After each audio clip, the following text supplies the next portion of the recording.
Welcome, everyone, to the Trailblazing Leaders podcast. It's my promise to you to bring you exceptional leaders who have demonstrated a passion for talent development and the impact it has on business growth. My guests will be discussing a range of leadership topics, from the art of high-performance teams to compassionate coaching, and importantly, the driving impact culture has on growth and revenue and profits. We're going to have the privilege to hear some incredibly compelling stories, learn about innovative practices, and gain transformative ideas from the best professionals and the most successful individuals in their industry. And if you stay with me to the end of the program, I'm going to share a special gift offer I have with all of you who attend and stay. I want to welcome you to this episode of Trailblazing Leaders and have you meet my very special guest, Matt Tenney.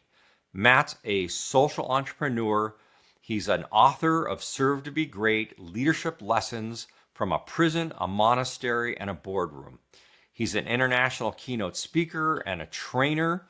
He is also the author of a new book called Inspire Greatness, which will be coming out May 24th of this year. He is a highly respected keynote speaker. He is a thought leader in the field of leadership and employee engagement. Of course, he maintains his own website where you can get tons of information on employee engagement and coaching, as well as how to book him as a speaker.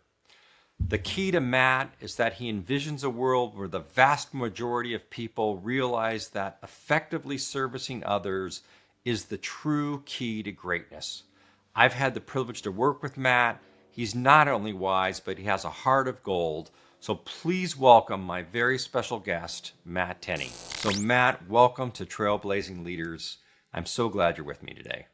Oh, thank you, Russell. Thanks for that introduction. That was very kind, and I'm happy to be here, happy to help however I can. You're welcome. So let's talk about, given the number of people that you have met and your experiences of where you've been, what are your beliefs about what leadership is all about?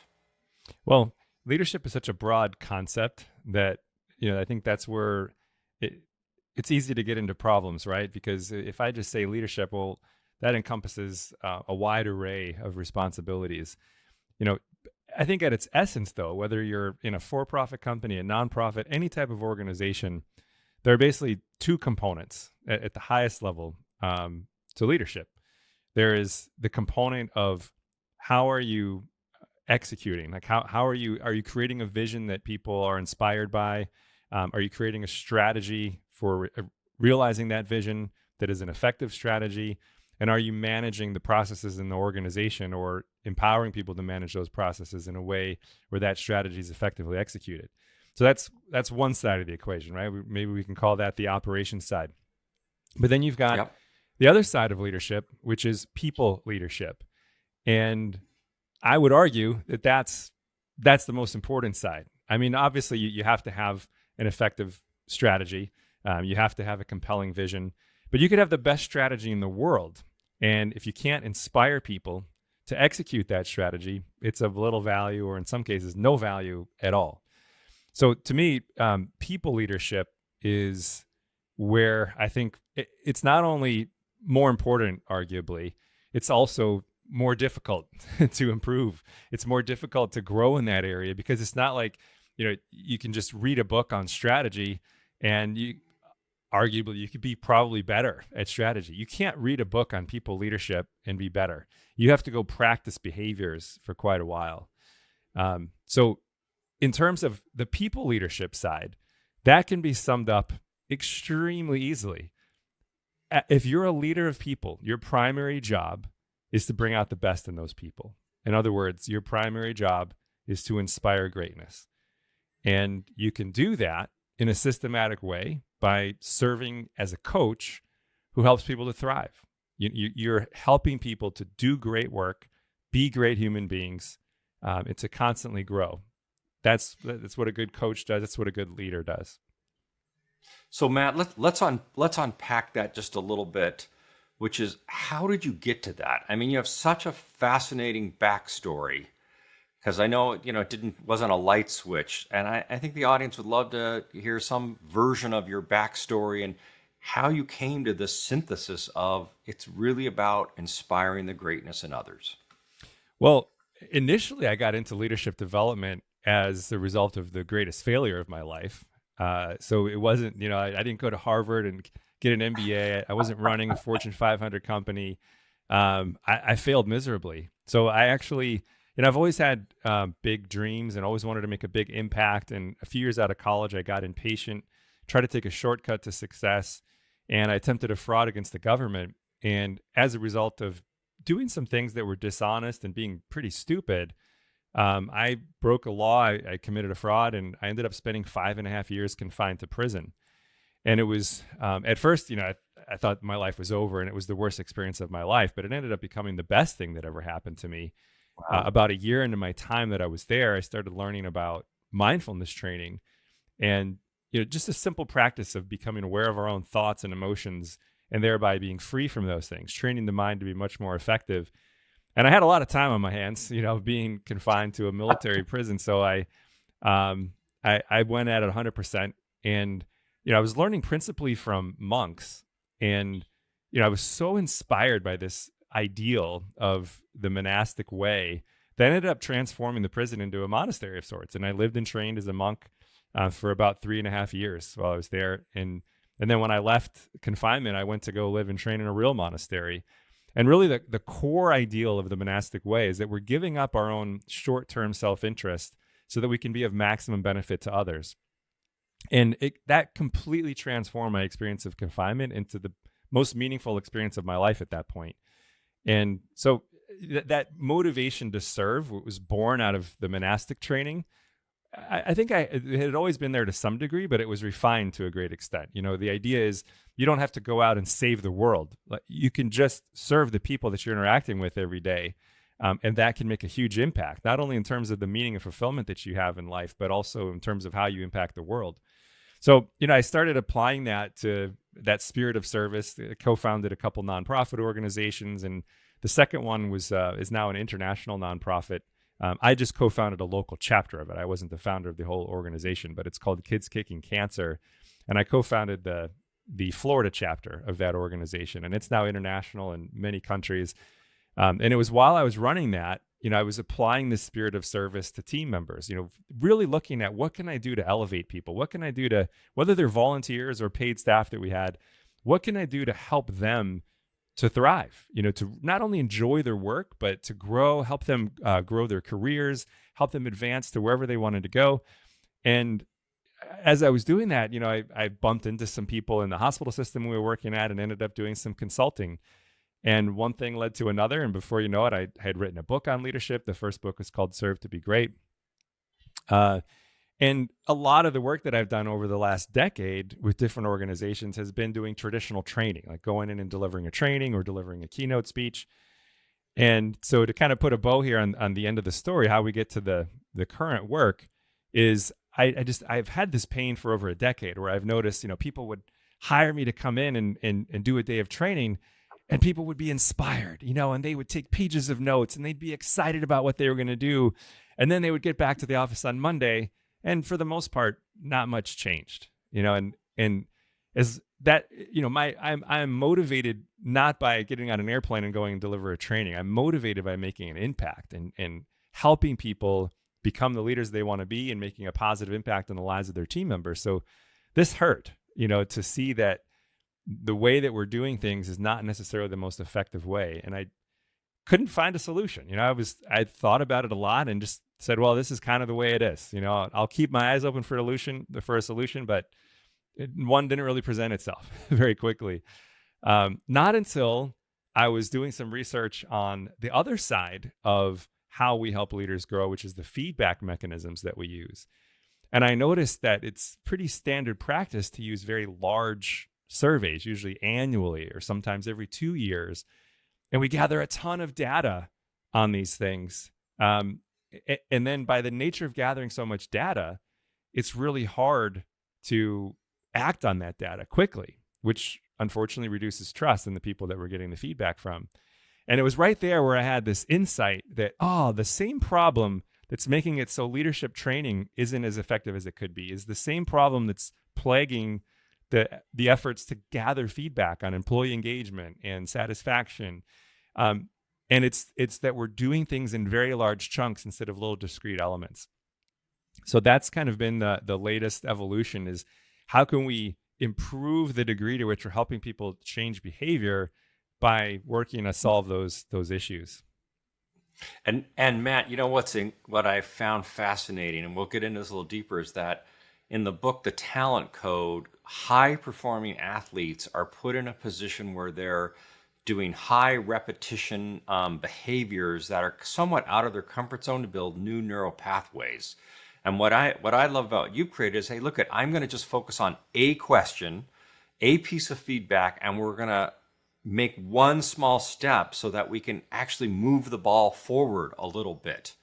And maybe you want to talk about this aspect of the feedback loop and how it inspires greatness, because that's where you left off, which is I really want to teach people how to inspire. They attend my webinar, they attend my keynotes or whatever. They go back and nothing changes. So how do we get that behavior change when their intent is there? How are you inspiring that behavior change? How are you giving them the tool for a behavior change? Right. Yeah. So, it's to just use sports as an analogy. Let's say that I'm an athlete, and let's just use free throws, for instance. Let's say that I want to get better at free throws, and you're my coach, Russell, and you watch me shoot 20 free throws. And, you say, well, hey, Matt, you talk for 10 minutes and you tell me 15 things I need to do better to be a better free throw shooter, right? And, then I just go shoot some more free throws. Like, how effective do you think that's going to be? Not very, right? I'll probably be overwhelmed. Not much is going to stick. But now let's say, that it's the real Russell, the Russell that I know. And you said, Matt, there's just one thing that I noticed right away that I think would be really helpful. I noticed your elbows kind of flaring out. So make sure you keep your elbow underneath your hand. And I want you to try that. Keep your elbow underneath your hand. Try 20 shots like that. Tell me how it feels. And I say, oh man, after 20 shots, like, this feels great. It's going straighter. It's more consistent. I have more leverage. It's going over the front of the rim more often. And you say, great. I want you to take 50 more shots like that. Let's get that into muscle memory, right? Yep. So now there's a pretty good chance that little micro change is going to stick, particularly if we come back to that later, and we do it again, right? So at that point only, when you're very confident that that first micro change is going to stick, do you then say, another thing I noticed, you need a little bit more knee bend. Your legs are very stiff. You're not getting any push with your legs. Let's work on a little bit more knee bend. But you get the point. If there's 15 things, we don't want to do them all at once. We want to do one thing, particularly leading with the thing that's going to make the most leverage, make the most impact, or that is the most leveraged. So this is very similar to the approach that has resulted from, when I discovered this issue of what I believe is what's created this paradox of, we know exactly what improves employee engagement, or we know exactly what drives employee engagement. We have decades of research on this. And over the last 20 years, companies have spent, in the US alone, hundreds of billions of dollars on surveys and leadership training. And we have made zero impact in 20 years. Literally zero statistically significant impact. 35%, right? It's still in there. Yeah. When they first started measuring it as 1 out of 3 employees, the last numbers I saw from Gallup was 32%. That's essentially right. 1 out of 3. So how could that possibly be? And, I think this is why. It's because we're gathering too much feedback at once, which makes it hard to respond to feedback. That in and of itself lowers engagement. But then also when even if we know that leadership is the issue, which leadership is driving probably 70 to 80%. According to Gallup, it's 70. I think it might actually be a little higher than that, but they're very precise. You can precisely allocate 70% of engagement to direct managers. It's probably more like 75 or 80 if we want to be a little imprecise with our measurement. So even when we know that direct managers are really what's driving engagement, the training hasn't been effective. And so when I stumbled upon this issue, it just, the light bulbs went off like, oh, I think this is why we haven't improved employee engagement in the last 20 years is because of these two core issues.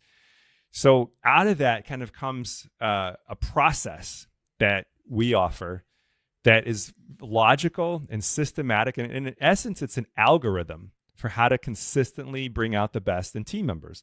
I think leadership is often thought of as more of an art than a science, right? It's like there's all these different views on what's the best leadership style and which style applies in which situation. And a lot of people think wrongly that we have to be some natural born charismatic person to be a good leader. Nothing could be further from the truth. Oftentimes, charismatic leaders are the most toxic because they're very egocentric. Yes. So yes. What comes out of this is a process that any leader can follow, regardless of their natural ability, their natural charisma, their natural leadership style. None of that matters. If we follow this process, we can make a huge improvement in time. It's not going to happen overnight because we can't learn everything at once, but over time, we can make a huge improvement in our ability to consistently bring out the best in others. And there's 4 steps to the process. So maybe I'll give one step at a time, and then I'll kind of pause to see if you have any questions, if you want to go deeper or anything. Let's do one step at a time. Then I want to spend a little bit of time on the book, but I love the process. I love the steps because you don't have to become a magical coach. In essence, your steps and the process allow someone to learn to be a coach, because to me, that's the point of failure I've seen in leadership. Even I made that mistake. How do I teach a young manager how to be a great coach? Well, there's so many books on coaching and questioning, but if you don't understand what you're asking and how you're going to meet the need of that employee, how do you be a great coach? And so go ahead and let's go through your steps, because I think you got a great solution to this. Well, and another issue which might have popped up as you were saying that, Russell, is does a manager even understand why they need to be a coach? Like, do they even understand that that's what a leader does? And so that's the first step, in my view, is that there's 2 camps, right? Actually, it reminds me of a kind of a joke. I don't remember who said this, but I remember somebody saying, there's 2 types of people in this world: people who say there's 2 types of people and people who don't. But just to oversimplify things, we have two general buckets of young leaders, and sometimes even seasoned leaders. We have people who literally don't know that when you become a leader, your job is no longer to be a performer. Your job is to bring out the best in the people who are doing the performing. Yep. And then we have another camp. The other bucket of leaders are people who do know, but for a variety of reasons, we fail to consistently operate as a coach. We continually revert back to what's more comfortable or what we've been conditioned to do, which is execute on tasks that are easy to measure. Execute on managing numbers, managing to the P&L, trying to hit quarterly targets, because those things are easy to measure. They give us those quick hits of the dopamine and pleasure center feedback loop, where we get an instant, I did something, I feel good. So there's a lot of conditioning we've had throughout our lives that tell us winning is what's the most important. Hitting the numbers is what's most important. So I think we need to do a lot of work. First, managers need to understand that our job, once you become a manager, you might still have individual contributor type tasks, especially as a junior manager, even a mid-level manager, even a senior manager director probably. Once you get to CEO, you better not be doing that stuff. You need to be delegating so you can spend all your time thinking strategically and inspiring the best in your team. But you're going to have some individual contributor type tasks in almost every management level. The issue is we need to understand that those are not our primary job. The primary job is to bring out the best in our team. So what many managers, in my experience, do is they say, I would love to coach team members, but I've got to squeeze that in apart from my job. And I cringe and I say, no, your job is to coach your team. The other stuff is the secondary responsibility. So that's what I think needs to happen, is we need to have constant reminders that the things on our to-do list, clearing out our email, managing to the numbers, those are secondary responsibilities if you're a manager of people. The primary responsibility is bringing out the best in those human beings. So before you go to the next process, I just want to take a pause, which is, The challenge many mid-level and junior managers have is that they end up being a doer manager, and leadership forgets themselves what is the role of their manager. And so you have this cultural cycle of it's about doing instead of, hey, the true great trailblazer leaders who we're meeting with, they live culture. They don't talk culture. They know that inspiring greatness is the job of their leaders and their managers, and they allow that to happen and enable it. So I think that's where a conflict arises, which is, hey, my boss is telling me I got to get this done. Oh, and then I'll manage, versus, no. My boss really believes my job is to inspire greatness and can do whatever else I can. So I think many people listeners might have that internal cultural conflict. Yeah, well, so here's a quick, very easy takeaway from this, an actionable item. So there's two things. One is we need to have constant reminders of what our true job is, because otherwise, out of habit, we will revert to what's comfortable, what comes natural, what's going to give us the quickest hit of I accomplished something. So that's one, is we need, and I mean daily, we need a reminder of my primary job is to serve as a coach who brings out the best in my team members, helps them to thrive. Some variation of that, right? The second thing is, to your point, if the culture is all around continuous action and continuous working towards hitting numbers, yeah, I'm sure we've all heard of the quadrants, right? I don't even remember who first created it, but the 4 quadrants, and you've got this one quadrant that's important and urgent. Obviously, those things have to get done. Yep. Unfortunately, where most of us spend most of the time is the urgent, not important, and it's a time suck. It's usually things that should be delegated, but again, it feels good to just do them, right? So where I think we need to be extremely disciplined is creating time, giving managers time in helping them create time to work on the things that are important but not urgent. That is where all the impact is made. That is where all the money is made, is creating capacity. And that is through strategy. That is through growing human beings, developing human beings. And that a huge portion of that is coaching and development, managers coaching people. So I think if we can nail that first step is taken care of, right? So we can start seeing where managers start operating more often from this wisdom that, yes, my primary job is to bring out the best in my team. That naturally leads to the second step. So if we believe that and we're operating from that position, obviously we need to know, well, what do people need to be great? We need to know what needs do people have to be at their best in a sustainable way. Now, there's 2 types of needs here. We have individual kind of unique needs that might vary from person to person, and we also have universal needs. The good news is universal needs are probably what's driving most of engagement. And we have decades of research telling us what these are. And by my lights, you can arrange them into 14 universal needs, with decades of research telling us that in organizations where leaders are consistently meeting these 14 needs, you have high levels of engagement and low levels of turnover. I've seen numbers when people have these high levels of engagement, the number of engagement can be as high as 65, 70% when they meet the 14 needs. It's astronomical how great the engagement level can change. Yes, sometimes even more, depending on how you measure it. There is a little bit of fuzziness on how people are measuring engagement, but Gallup's probably the strictest of how they're measuring it. Yes. You need to be strongly agree on all the answers to be engaged for a certain category. Some other measurement tools are a little softer, I think. So that's why you might hear some people might have heard like, oh, the average engagement level is 32%. I don't believe it. We just did a survey and we're 50%. My guidance would be like, I wouldn't believe those numbers necessarily, because depending on how you're measuring it, you might not be measuring it the way Gallup does. And Gallup is pretty precise.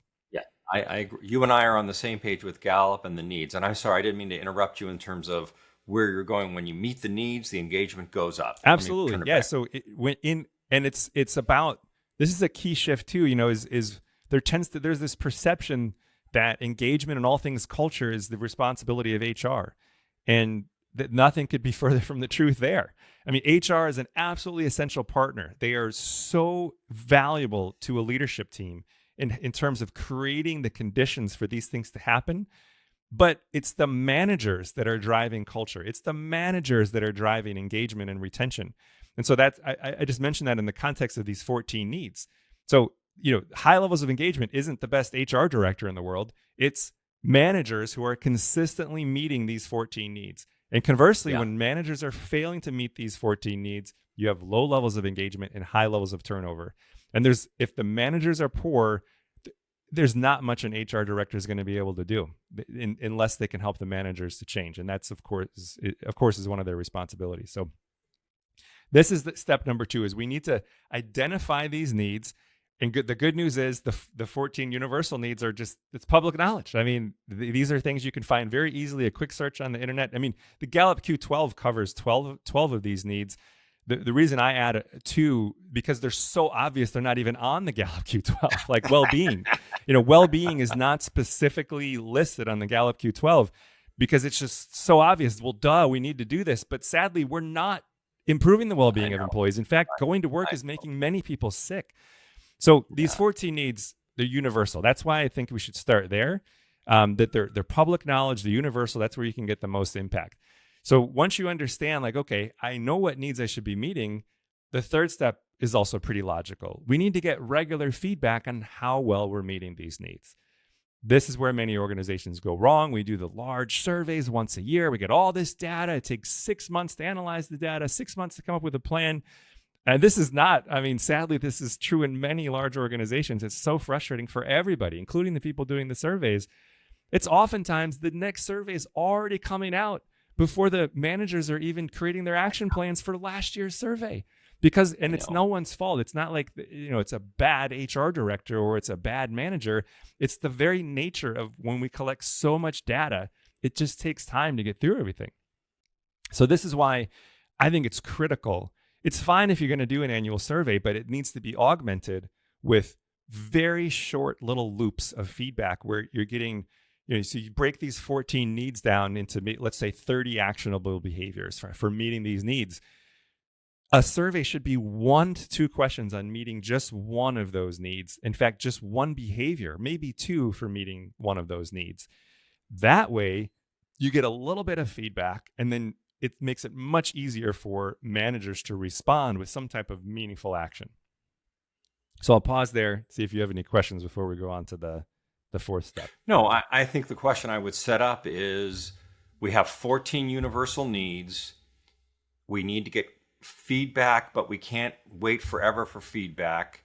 And if we approach it and we ask just 1 or 2 questions and then can act upon it, we're now closing the loop and able to help a manager show their progress and get feedback on how well they're meeting the need, which of course then starts to improve engagement. So I guess I just have to give you the softball question, which is, and maybe it's in the book, which is, what is the next step to sort of do the ask, get an answer, and then what? That's step 4. Perfect. So step 4 in the process is 3, then 4. Right. So step 3 is we're getting little bits of feedback on just one behavior from meeting one of the needs, just 1 to 2 questions. This makes it very easy for employees to respond to the feedback. It literally takes them 30 seconds or respond to the survey and give their feedback. And then it also makes it very easy for managers to respond with meaningful action. So step 4 is then we need to respond as quickly as possible. And by quickly, I literally mean within days.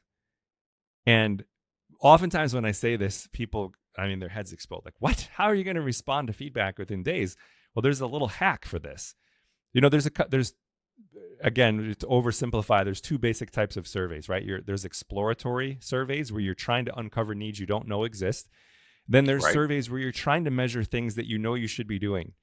The advantage of measuring things you know you should be doing already, like meeting these 14 needs, is that you can have a training for your managers ready to go before you ever ask the question. Because you know the question. Hack. Right. So before you send a survey out on, let's just say, a frequency of appreciation, before you ask, has my manager shown me some type of appreciation in the last 7 days? You can have a training, whether it's in person, video training, a module of some type, it's audio, however you want to deliver this.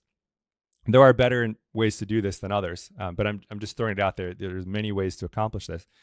Um, you have that ready to go before you ask the question. So that way you ask the question, you get the feedback, and you can give a manager their feedback within a day of their direct reports completing a survey. And that can be paired with a training that helps them immediately respond to that feedback with meaningful action. Here's a way you can grow just a little bit, even if it's just 5 or 10% in your effectiveness for showing appreciation more frequently. And then you pause for 2 weeks. You let them practice with it. You hold people accountable to taking action on what they learned before you go on to the next question. And what happens here is a number of things. One, it comes back to what we talked about earlier. This makes leadership training much more effective, like the free throw analogy. Instead of me trying to fix 15 things at once, I'm working on one thing. I practice that. I put it into muscle memory. Maybe it even becomes a habit, something I don't even have to think about anymore before I learn something new. Perhaps even more powerful is that in addition to making leadership training more effective, this also creates this virtuous cycle where employees give their feedback, feel heard, and see meaningful action within days. This alone can improve employee engagement dramatically. According to Gallup, I think this was published in the book. It's called It's the Manager, which is an excellent book.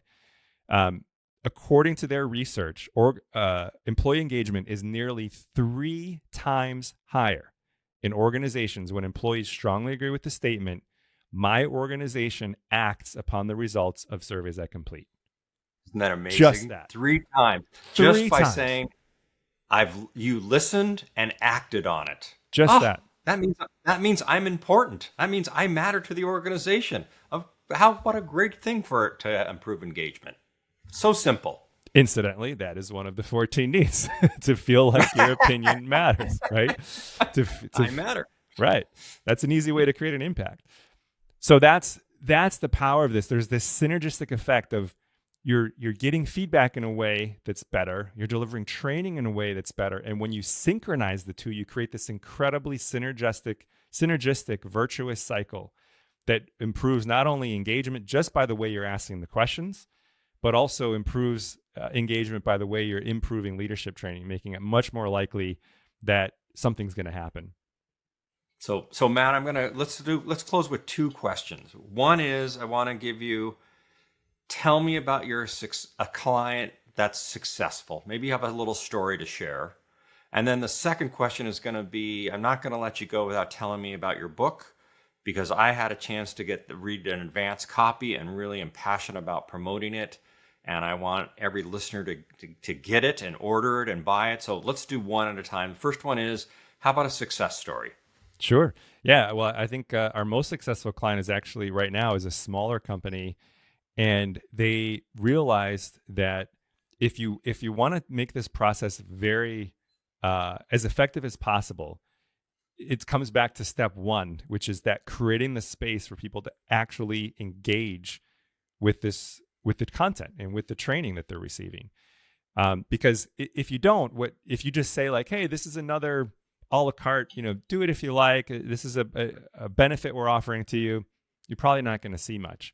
But if it's cultural wide, and this is what we've seen in a kind of a contrast of organizations that get some benefit out of what we do and organizations that get tremendous benefit, the ones that are getting tremendous benefit are the ones who say, "Look, we've invested in this. It's our job. We need to actually engage with the content in a meaningful way consistently for us to derive maximum benefit." And that's what they do. So you see managers just transforming in a matter of months from breaking habits that are demonstrably ineffective for management and developing new habits that are very effective for meeting these 14 needs. So that's the first question. That's second question. Okay. You'd asked about the book. I want you to talk about the book in terms of not what inspired you to write. I think we have it what will someone learn from reading the book? When it's going to be available? What do you want to say about the book? I know you've been bashful about it, but I think from what I read, it's just so powerful. Oh, thank you, Russell. Yeah. So the book is called Inspire Greatness: How to Motivate Employees with a Simple, Repeatable, Scalable Process. And so the process that you just heard, the book goes into much more detail on how to roll this out in your organization. Part 1 describes the process in greater detail, gives a little bit more nuance on some of the things that we talked about. And of course, because it's a book, there's stories that highlight the principles. So it's an engaging read, they're fun to read stories or inspiring stories. Part 2 then talks about habits for meeting each of the 14 needs, so that if this is something you want to do internally, you can just kind of use the book as a guide to say, hey, here's some obvious things we can be doing to meet these better needs. If you just want to do this on your own, the book can help you by the book encourages you to do exactly what we just talked about. Yeah, read the book all at once, which is great. Hopefully it's it's very inspiring and you'll enjoy it. But then you need to go back and say, look, I'm going to pick one of these habits. I'm going to work on it for 2 or 3 weeks, and then I'm going to reread the next chapter on the next habit and go do that for 2 or 3 weeks. If you can do that, and there's guidance in there on how to do it piecemeal like that, or in a stepwise fashion, then it's very likely that over the course of a year there could be significant transformation. Yeah. So Matt's book for all the listeners is coming out May 14th, 2024. So depending on when you're listening to it, you can pre-order or go get it. It's a great read. I think the important thing I want to leave you with, and we'll wrap up, is that the job of leader is to make other people great. And when you hear Matt's story of how he had to be really thoughtful and monastic, that's not the right way. Monastic.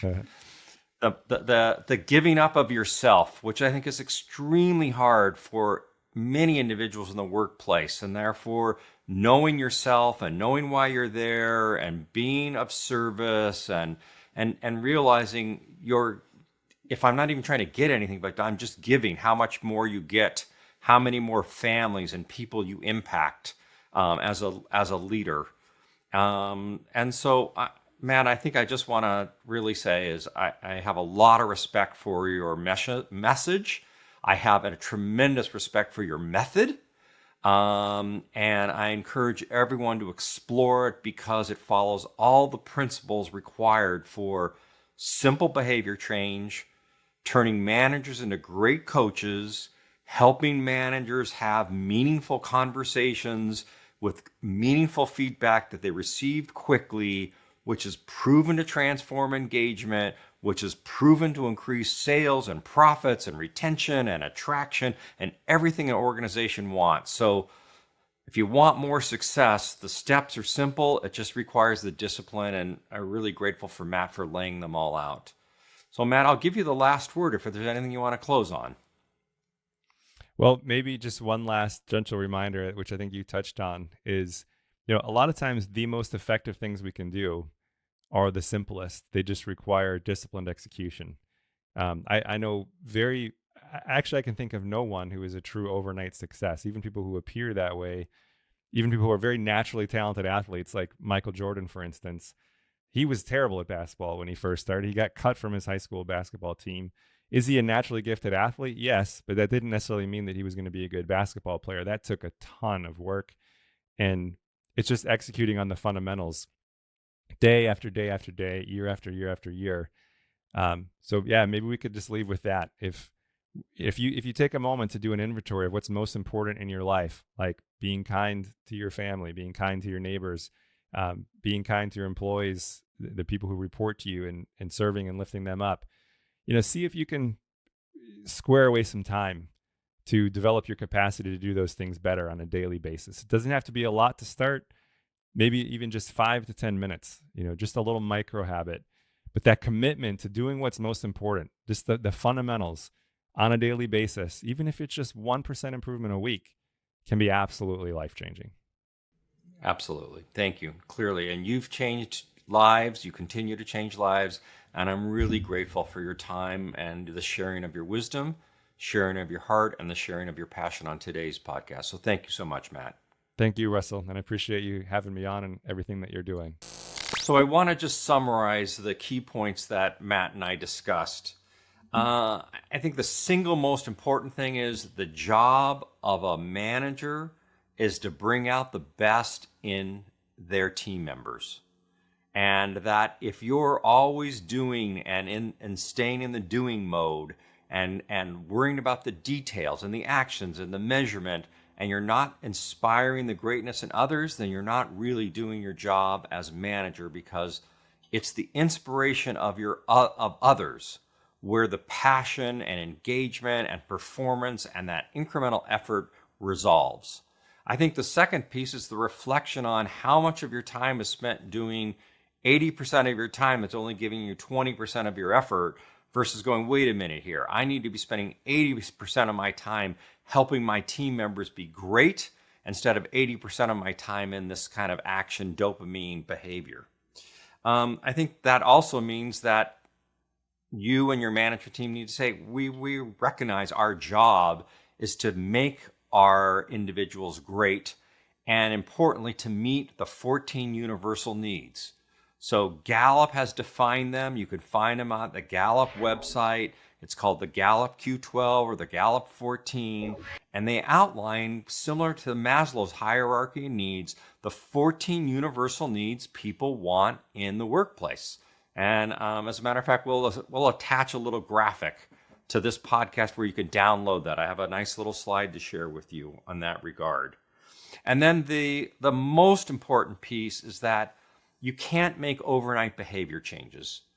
Every great high-performing manager, coach, leader, athlete, whatever, works on one skill at a time as they build new neural pathways. They get comfortable with it. Feels awkward. I'm a golfer, and when I have to learn a new swing, it's uncomfortable. But after 20, it gets more, and 50, it becomes natural. Well, the same is with a manager. So if I learn how to ask the question, have I appreciated you this week? How do I show appreciation? How do I get out of my own skin of not being embarrassed? Because you bring yourself to the workplace. How do I make sure that I'm giving you all that you need to succeed? How do I make sure my direction has been clear to you? How do I make sure that you know how you're going to be measured? So you can see the list, and then whether you're using Matt's process or your own process, little bits of survey, one question, quick response. One question, quick response. And there's so many ways to do it, but it's the micro learning and the practice that changes behavior, which changes engagement, which changes organizational performance. So I encourage all of you to get Matt's book or read the Gallup program, and that's what makes a trailblazing leader, is their commitment to their people. Thank you for listening to this episode of the Trailblazing Leaders podcast. If you want to check out more episodes, you're going to find them on all major streaming platforms such as Spotify, Apple Podcasts, and of course, YouTube. The podcast is also available at our website at kernandpartners.com. Thank you for being with us today, and we'll see you on our next episode.